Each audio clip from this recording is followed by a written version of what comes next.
it could be it usually is the DP. I'm like, oh, the DP wants this. Oh, okay. If the DP wants that, cool. I'll listen to that. Whatever that person wants, type thing. Right. And it's like, dude, like, we're both trying to accomplish the same damn thing, but you want to fight me. Yeah. Yeah. Because you have trauma from your mom, like 20 years ago or some shit, or a girl made fun of you on the playground one time. Yeah, or you weren't loved by your mom. I don't know. We are the Get Reelisms podcast. I am Adam Chase Reddy. And I am Christine Chen. And surprise, we're both filmmakers. We get into it by sharing secrets, advice, and gossip in filmmaking. We even get our other filmmaking friends to share theirs too. So please, everybody, join us for an ode to filmmaking. Episode 132 of the Get Reelisms podcast. I am Adam Chase Rennie. And I am Christine Chen. We back, baby. We're doing it. We've always been back. We're just busy. Yeah. Well, yeah. Yeah. Yes. You want us to be busy. That way we can continue to give free podcasts. I mean, yeah. Ideally, yeah. I do love doing this podcast. But yeah, working is really nice as well. We also have to work as well. Yes, money is nice sometimes. Money is okay, let me tell you something. Money is phenomenal. Christine, you're in Canada. What's going on? Canada. Is that how you say it? It's Canada. Yeah. You got it right. Canada? Oh shit, Canada. I'm in Canada. Yes, I arrived yesterday to Vancouver. Sweet. And it is. Why? Have you been? What do you mean? Oh, what? You said sorry. Oh no, I said that's sweet. I didn't say sorry. Oh, okay. I thought you said sorry. No. But then I was like, oh, maybe it's a clever way to incorporate the Canadian accent. But then you said you didn't say that. So no, it's all good. But no, I've never been. Yeah. I've never been outside the country. Well, except for Mexico. That's about it. Keep forgetting. Yeah. Yes. So Vancouver. I specifically came here because, as you may know, Vancouver is also a big film hub as well. And I'm kind of secretly scouting where I'm going to live in the future. That's not Los Angeles, basically. That has a big film community with big union sets and stuff. Since now as of 3 days, I think it's 3 days ago, am officially a DGA union member. Woohoo! Wait, really? Yeah, I pulled the plug finally. Fucking A, dude. Yeah, that's awesome. Went too many shit shows, and I was like, I can't do this anymore. I have standards. Yeah, fuck yeah. You're part of the DGA. That's sick. I know. So yeah, I've been qualified to join already since 2020, but it just at the moment didn't make sense to me because I was living in right to work states. So Louisiana, Texas, these are all right to work states. So it was like, why would I pay this much money to be in the DGA when I can work anything? But now that I'm in Los Angeles, which is very union heavy, and I happened to work very briefly on a set that was technically DGA, which helped me requalify. I could always qualify, but I finally just did all the paperwork and submitted the exorbitant fee. I was about to say it's $9,000, right? Or something like that? No, it's $13,000. 13. That my car costed $12,000 5 years ago when I bought it. May it rest in peace up in heaven. But yeah, that's crazy. I know, but you don't have to. See, that's the thing. You don't have to submit it all at once. What happens is they deduct it from each DGA gig that you do. So, but they don't deduct it like directly from your paycheck.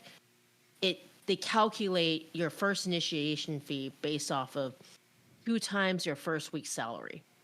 So this time, this salary that I'd had was like the lowest it possibly could be, basically. So my first initiation fee is probably the lowest amount that I would be able to pay.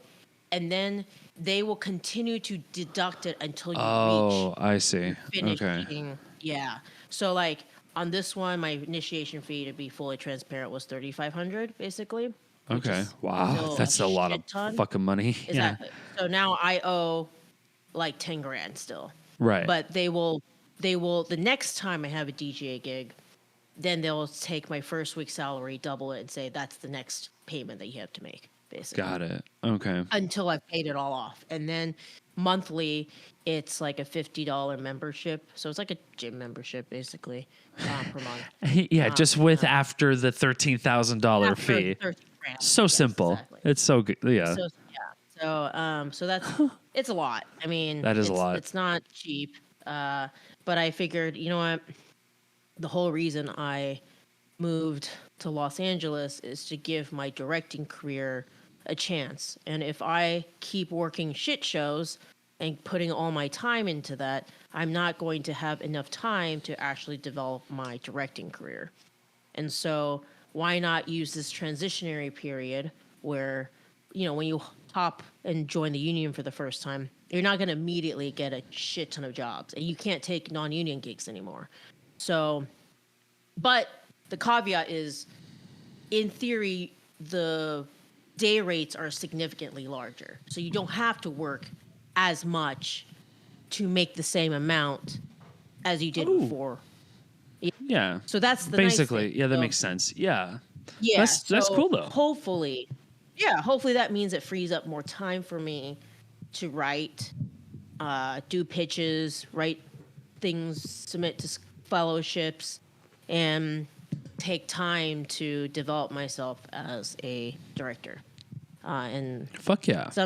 sometimes you have to be uncomfortable for just a little bit just to do something better, right? And so that's Well, especially for the just longevity of your career. Yeah. exactly. It's And this like is I beneficial. reached a point. I was just resenting the directors that I was ADing for.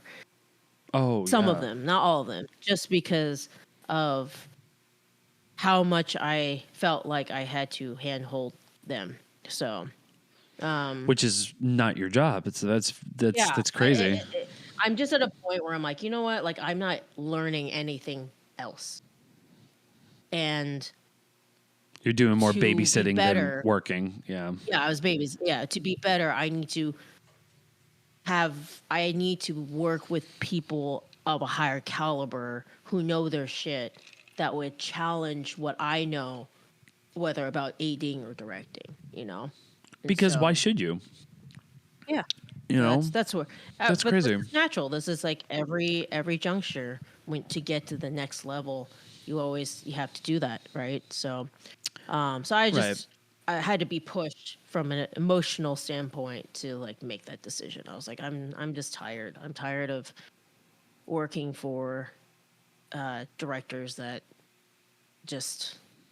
I'm babysitting essentially. Yeah. So, and not being appreciated for it. I think that's the hardest part is I think, as a woman, and I hate to use gender as the issue, but we not only have to navigate being much better than everybody else who is doing the same job but is a male, we also have to navigate that because of our gender and because of someone else's lack of emotional intelligence, that we trigger those people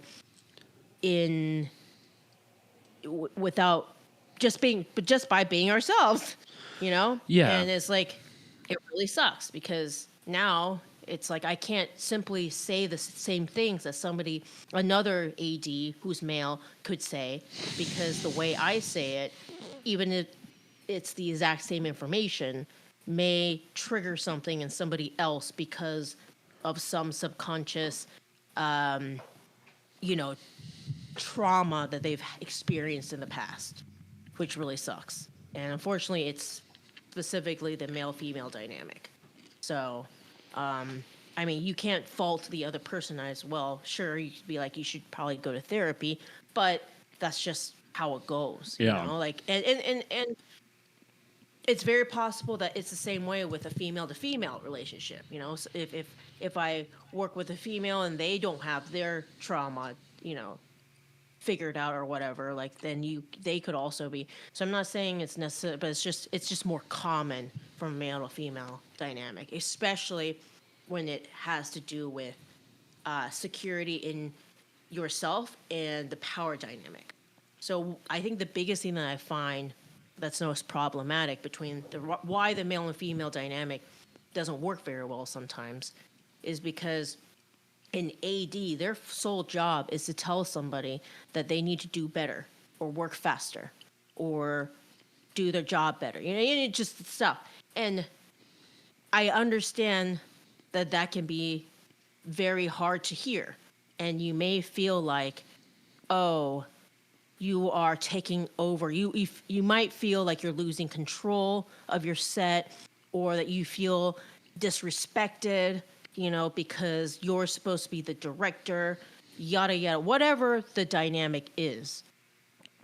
The person's feelings are valid. However, it sucks that just being who I am and what my gender is what's triggering that, you know? Yeah, So, it is. but Your I existence understand. is too much for men. Yeah, apparently. That's common. My existence is too much for men who have not worked through their With personal ego issues. Yeah. But I mean, yeah. well, first and foremost, I'm very, very, very proud of you for getting into the DJ. That is so fucking awesome. I think that's like a accolade. You should wear that as a crown or something. You should have your own custom Get Reelisms hat. Be like DGA. Like just yeah, absolutely. But no, but seriously though, like I think I see what you're saying though with men in their infallible, like the amount of shit that you have to go through. Right. The inferiority is too much, and you have to constantly babysit them. You have to hold their hand. Meanwhile, they know more than you do. You know what I mean? That's pretty fucking. And I'm not gonna lie. Like I've even. It's not just like a woman and man issue. It happens in many different ways. It even happened to me, you know. But I butt heads with both genders though. Like I've had plenty of fights with men. Yeah, absolutely. Well, but that's the thing though. It's like sometimes, like when I was younger, when I was a manager, I almost got fired multiple times because of what I would say, and I would be like, I don't know why I'm babysitting you, and you're my boss. And I would say something like that, and they'd be like, what the fuck did you just say to me? How about I take you off the schedule for the next